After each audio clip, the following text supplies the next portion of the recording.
आपका समर्थन मांगने के लिए आया हूँ, आपका आशीर्वाद मांगने के लिए आया हूँ। और आपका एक एक वोट, आपका दबाया हुआ एक एक कमल का बटन सीधे सीधे जहां छत्रपाल जी को आपका वोट मिलेगा, वहीं हमारे प्रधानमंत्री आदरणीय मोदी जी के हाथों को भी मजबूती प्रदान करेगा, उनको ताकत देने का काम करेगा, ऊर्जा देने का काम करेगा।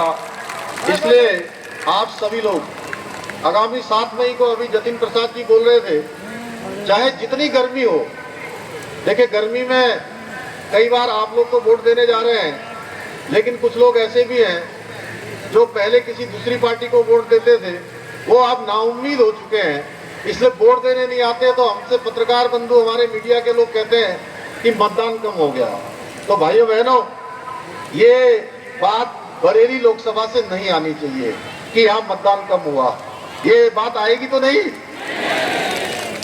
जोर से बोलिए। हमारी मातृशक्ति जिनके लिए अभी अरुण जी बोल रहे थे ना यहाँ से कि उत्तराखंड में वो काम हुआ है, पूरे देश में हमारे प्रधानमंत्री मोदी जी की प्रेरणा से आधी आबादी माने हमारी महिलाएं, मातृशक्ति, आधी आबादी का पूरा कानून लाने की शुरुआत कहीं से हुई है, यूसीसी के रूप में।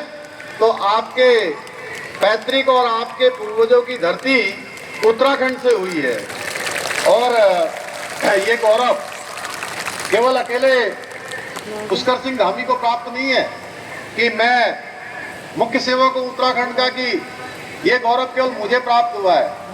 ये गौरव हर एक उत्तराखंडी को प्राप्त हुआ है जो उत्तराखंड से जुड़ा हुआ है, क्योंकि आज पूरे देश के अंदर एक ही बात की चर्चा हो रही है।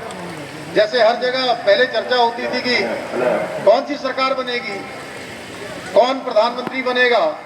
इस बार के चुनाव में ये चर्चा का विषय नहीं है कि प्रधानमंत्री कौन बनेगा, सबको पता है और सब जगह चर्चा है कि मोदी जी ही तीसरी बार प्रधानमंत्री बनेंगे और भारतीय जनता पार्टी एनडीए की ही सरकार बनेगी।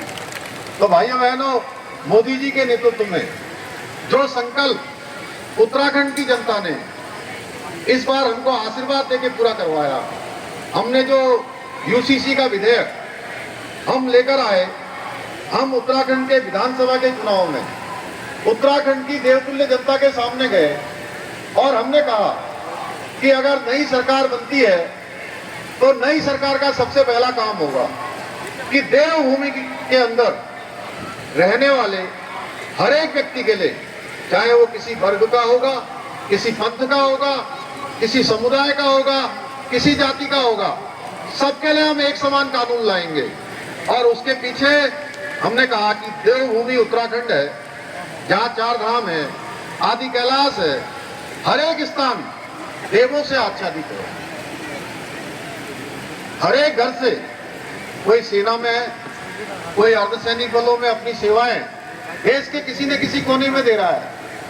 जहाँ बद्रीनाथ जी भी है, केदारनाथ जी भी है, जहाँ माँ गंगा भी जहाँ से निकलती है, यमुना भी जहाँ से निकलती है, आदि कैलाश जहाँ है, काली गंगा भी है, सरयू भी है, शारदा भी है, सरस्वती भी है, रामगंगा भी है।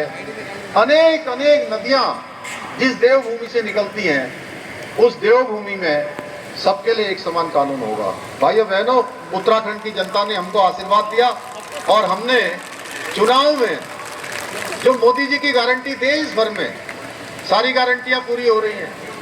अभी यहाँ से जतिन जी बोल रहे थे, अरुण जी बोल रहे थे, कपिल देव जी बोल रहे थे, और आपके मेयर तो डमरू बजा रहे थे। यहाँ से उनका डमरू बज रहा था जब बोल रहे थे। तो सारी गारंटियां मोदी जी की पूरी हुई। उत्तराखंड के अंदर ये यूसीसी वाली मोदी जी की गारंटी देश आजादी के बाद हिंदुस्तान के किसी राज्य में सबसे पहले पूरी हुई है, तो देवभूमि उत्तराखंड में हुई है। भाइयों बहनों, मुझे खुशी है कि मैं उत्तराखंड का मुख्य सेवक हूं और देवभूमि उत्तराखंड की जनता ने जिस काम के लिए हमें चुना, वो काम पूरा हुआ। अब भारतीय जनता पार्टी के संकल्प पत्र में पूरे देश के अंदर यूसीसी को लाने का संकल्प किया गया है और आप सबके आशीर्वाद से, देश की जनता के आशीर्वाद से, मोदी जी जब देश के तीसरी बार प्रधानमंत्री बनेंगे तो ये संकल्प भी पूरा होगा और देश के अंदर एक समान कानून पूरे देश के अंदर लागू हो।